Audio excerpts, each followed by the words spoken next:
program edukasi ketahanan pangan, kita mengambil komoditi tomat yang kita tanam di media pekarangan terbatas. Artinya kita memanfaatkan pekarangan.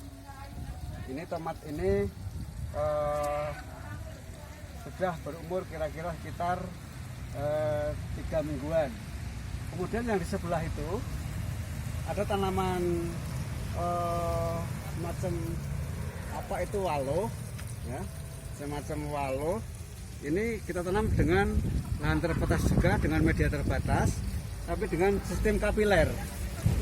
Yang kapiler itu di bawahnya kita kasih tabung supaya dia bisa diisi dengan air, dan nanti kita kasih sumbu yang bisa menyalurkan air ke media tanam. Kemudian kita akan bergeser ke sana sambil diikuti, ya, kita akan bergeser.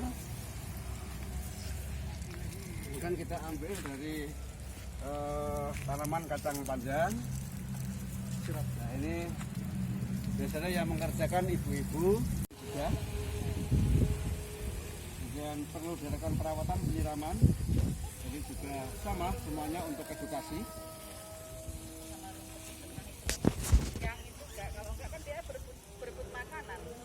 Kemudian kita masuk pada masih di lahan terbatas, kita upayakan sebagian hingga untuk tanaman sawi. Nah, sawi ini adalah tanaman umur pendek, jadi 20 hari sampai dengan 27 hari itu sudah bisa dipanen. Oke, kita akan bergeser pada tanaman bayam. Ini juga umur pendek, ada aja bayam merah, ada bayam hijau, ini ada lensa.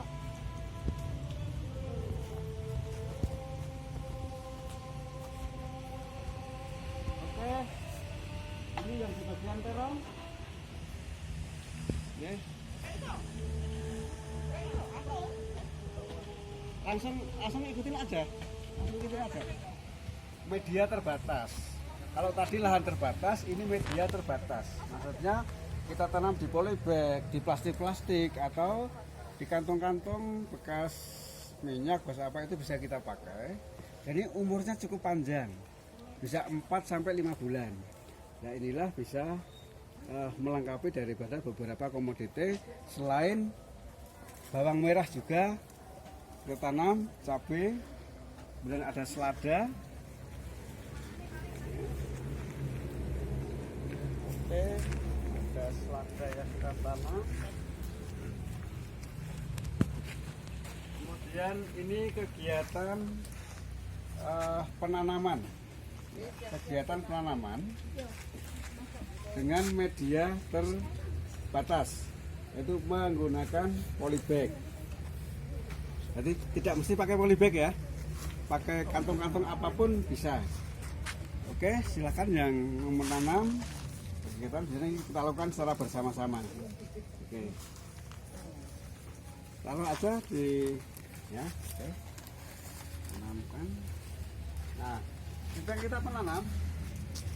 Oke, nah ini cara tanam kita sobek.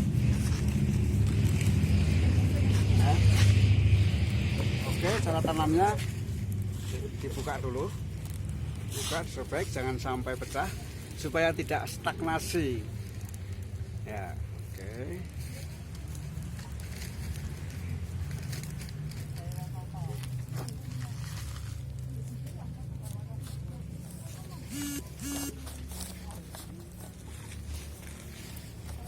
Oke, kegiatan tanam menanam, kemudian kita akan masuk pada pembibitan.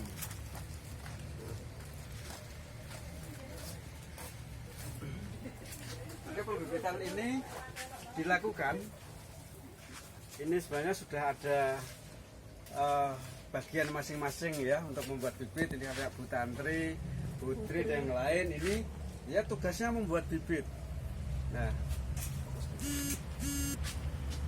bibit-bibit ini pertama tentu kita tanam di lahan pekarangan ini. Yang pertama, yang kedua ini kita bagikan kepada setiap masyarakat yang membutuhkan. Ini ada bibit terong, terong ungu, terong hijau, ada tomat, ada cabai kecil, kemudian ada di sana ada bayam Brasil, di sini ada kol, ya. Dan ini ada soda merah. Soda merah ini sengaja dibungakan, ya. Sengaja dibungakan karena memang kita ambil benihnya, sehingga kita tidak pengadaan benih baru, dan ini bisa diteruskan sebagai cadangan tanaman yang baru. Oke, kita akan lanjut ke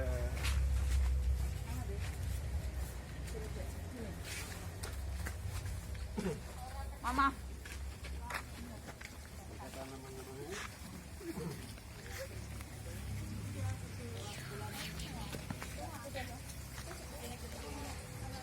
Lanjut. Nah, ini tanaman ini ada di kolam. Nah, ini ada ikan, tolong difokuskan ke ikannya. Nah, di ikannya. Nah. Ini ada kolam pemeliharaan ikan yang tidak pernah diberikan pupuk kimia. Dengan alasan kenapa tidak diberikan pupuk kimia?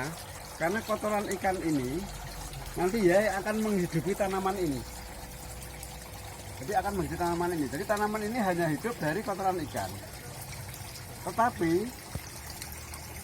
kotoran ikan ini tidak bisa langsung diserap oleh tanaman, harus diproses dulu. Jadi kita buatkan tabung, 2 tabung sama tem ini. Yang pertama, tabung ini adalah untuk penampungan. Jadi kotoran ini bentuknya masih NH4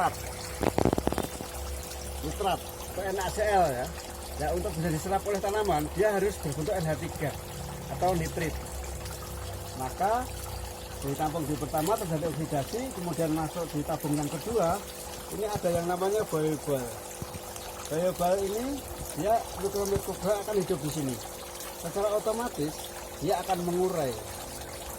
Dia akan mengurai dari proses NH4 dari nitrat menjadi nitrit, sehingga siap diserap oleh tanaman setelah dialirkan melalui pipa-pipa ini. Melalui pipa-pipa ini. Jadi ini tidak menggunakan tanah. Ini tidak menggunakan tanah ini. Ini hanya genting-genting saja. Nah, dia akan mengalir terus. Dan dia hanya akan hidup dari kotoran ikan. Ya, inilah yang dimakan terpadu antara pengairan ikan dan tanaman organik murni. Jadi kita tidak menggunakan pupuk kimia. Kemudian bisa dilihat ini ada kembali bawang merah, tanaman yang lain bayam.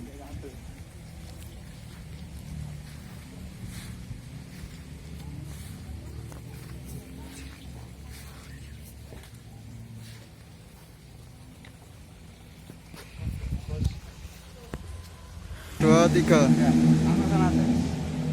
Jadi ini masih model aquaponik tetapi kita ambil dengan horizontal. Kita tata horizontal ya. Jadi tanaman ini, oke, boleh. Ini masih sama dengan yang di fiber itu. Masih sama dengan fiber. Kita hanya memanfaatkan air yang mengalir yang membawa kotoran ikan.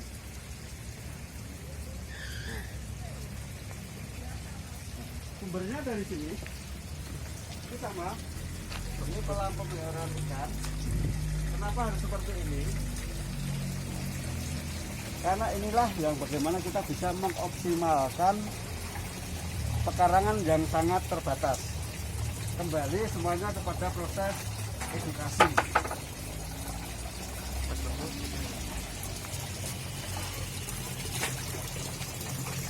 Ketika kita hanya punya lahan terbatas, tidak ada alasan untuk tidak menanam.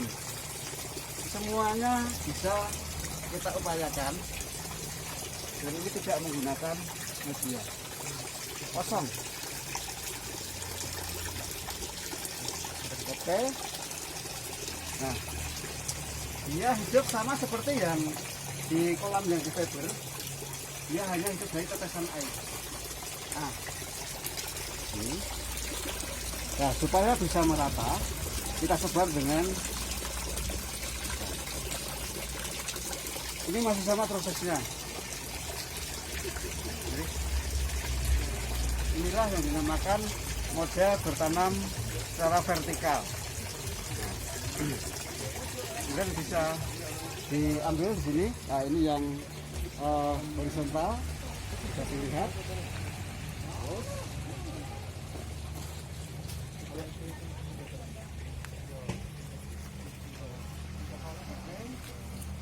Terus bisa arahkan ke sini.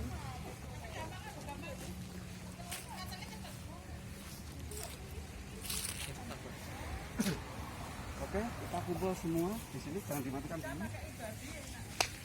Kita kumpul di sini semuanya. Ayo nanti ki. Oke, ini terbatas ininya. Waktunya, videonya.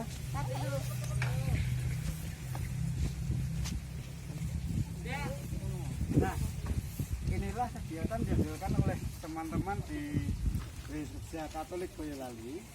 Ini sudah, ini saja. Biar nyambung, biar nyambung. Oke, biar nyambung. Oke, ke sini nyambung. Nah, ini kegiatan tanam menanam yang dilakukan oleh umat di Gereja Katolik Boyolali. Jadi melalui program mitigasi. Apa itu mitigasi? Mitigasi adalah satu kegiatan yang bertujuan adalah untuk memberikan atau menangani orang-orang yang terdampak terhadap bencana. Bencana itu bisa gunung meletus, bisa gempa, tapi kan sifatnya lokal ya. Tetapi pandemi ini sifatnya menyeluruh. Sehingga kita harapkan dari semua kegiatan ini tidak hanya untuk umat Katolik sendiri, tetapi secara umum untuk masyarakat. Siapapun yang membutuhkan bibit-bibit itu juga masyarakat kita berikan. Dengan tujuan supaya mereka bisa mencukupi sendiri kebutuhan pangan mereka.